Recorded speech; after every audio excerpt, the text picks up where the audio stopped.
ഈശോ മിശിഹായിക്ക് സ്തുതിയായിരിക്കട്ടെ.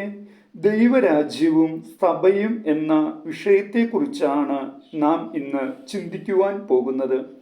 കഴിഞ്ഞ ദിവസം ഞാൻ ഫേസ്ബുക്കിൽ ഒരു യുവതി ബൈബിൾ കയ്യിൽ പിടിച്ചുകൊണ്ട് അമേരിക്കയുടെ തെരുവീഥികളിൽ നിന്ന് ഇപ്രകാരം പ്രസംഗിക്കുന്നത് കാണുവാൻ ഇടയായി.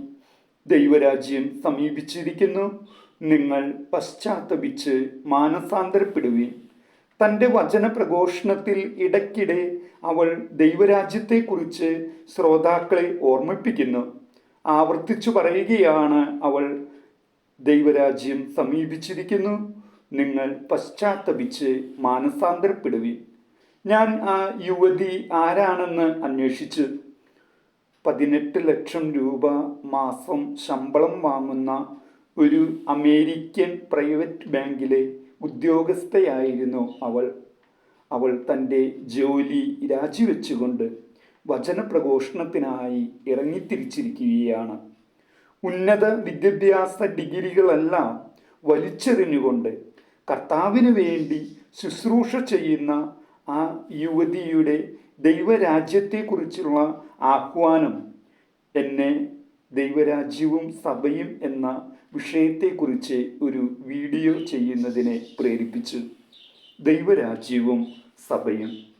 യേശു തൻ്റെ ദൗത്യത്തിൽ പങ്കുചേരുന്നതിനായി 12 ശ്ലീഹന്മാരെ പരസ്യ ജീവിതത്തിൻ്റെ ആരംഭത്തിൽ തന്നെ തെരഞ്ഞെടുത്തു.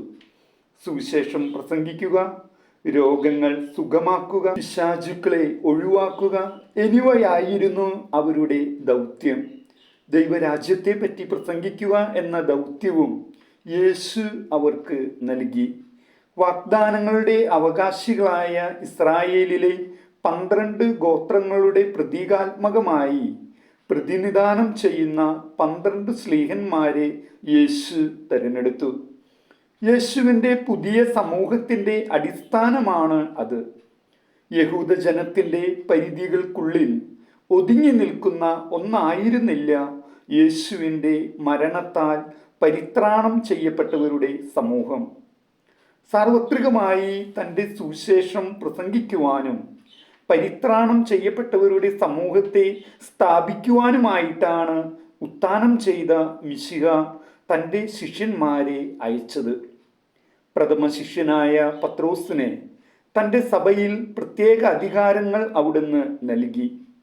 ലോകത്തിലെ മിശിഹായുടെ സഭയും ദൈവരാജ്യവും തമ്മിൽ ഗാഢമായ ബന്ധമുണ്ട്.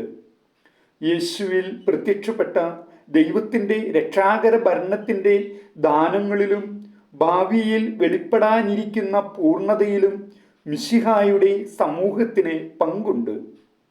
യേശുവിൻ്റെ ദൈവരാജ്യ സംബന്ധമായ രക്ഷാകര ദൗത്യം സഭയിൽ ഇന്നും തുടർന്നുകൊണ്ടിരിക്കുന്നു. നരകവാതിലുകളുടെ ആക്രമണത്തിൽ നിന്ന് യേശുവിൻ്റെ വാഗ്ദാനത്താൽ സുരക്ഷിതമായ സഭ ദൈവരാജ്യത്തിൻ്റെ മഹത്വപൂർണമായ പൂർത്തീകരണത്തിലേക്ക് പ്രയാണം ചെയ്തുകൊണ്ടിരിക്കുകയാണ്. ഈ കാലഘട്ടത്തിൽ സാത്താൻ്റെ ശക്തികൾക്കെതിരായി പൊരുതുകയും പീഡകളും പരീക്ഷണങ്ങളും തരണം ചെയ്യുകയും ആവശ്യമാണ്.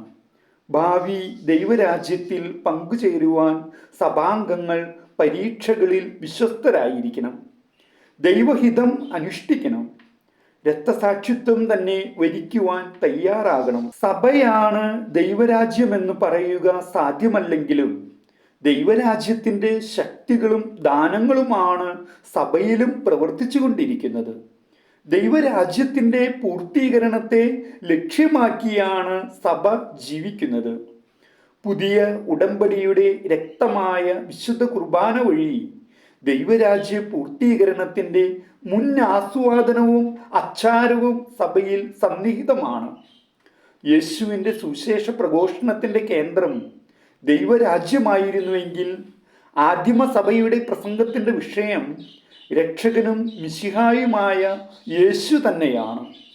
യേശുവിൻ്റെ ജീവിതവും മരണവും ഉത്ഥാനവും തൽഫലമായുണ്ടായ രക്ഷയും പാപപ്പൊറുതിയും പരിശുദ്ധാത്മാവിൻ്റെ നിരന്തരമായ സാന്നിധ്യവും പ്രവർത്തനവുമാണ് ആദിമസഭയുടെ വിശ്വാസത്തിൻ്റെയും പ്രഘോഷണത്തിൻ്റെയും കാതൽ. അപ്പസ്തോല പ്രവർത്തനങ്ങളുടെ ആരംഭത്തിൽ ദേശീയ നവോത്ഥാനത്തെക്കുറിച്ച് സ്വപ്നം കാണുന്ന ശിഷ്യന്മാർ യേശുവിനോട് ചോദിക്കുകയാണ്, കർത്താവേ, ഇപ്പോൾ അങ്ങ് ഇസ്രായേൽ രാജ്യം പുനഃസ്ഥാപിക്കുമോ?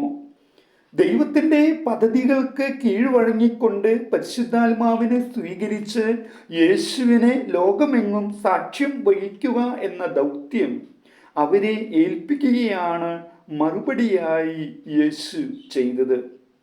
സാർവത്രികമായ സുവിശേഷ പ്രഘോഷണത്തിന് മാത്രം ദൈവരാജ്യത്തിൻ്റെ പൂർത്തീകരണത്തിനായി മഹത്വീകരിക്കപ്പെട്ട യേശു തിരിച്ചു വരുമെന്ന അറിയിപ്പാണ് സ്വർഗാരോഹണ സന്ദേശം ഉൾക്കൊള്ളുന്നത്. രക്ഷാകര ചരിത്രത്തിൻ്റെ പരിസമാപ്തിക്ക് മുമ്പ് സഭയുടെ കാലം പൂർത്തിയാക്കേണ്ടിയിരിക്കുന്നു.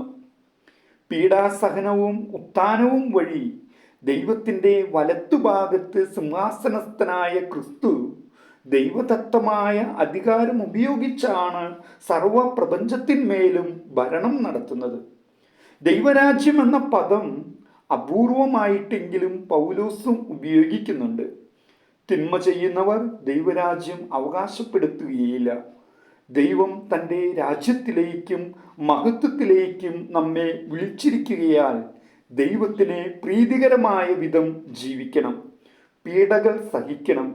മാനുഷികമായ ജ്ഞാനത്തിലും വാചാലതയിലും നിയമാനുഷ്ഠാനങ്ങളിലും അല്ല, പരിശുദ്ധാത്മാവിൻ്റെ സാന്നിധ്യത്തിലും പ്രവർത്തനത്തിലുമാണ് ദൈവരാജ്യം അനുഭവഭേദ്യമാകുന്നത്. ഈ ദൈവരാജ്യ അനുഭവത്തിലേക്കാണ് ഓരോ ക്രിസ്ത്യാനിയും വിളിക്കപ്പെട്ടിരിക്കുന്നത്.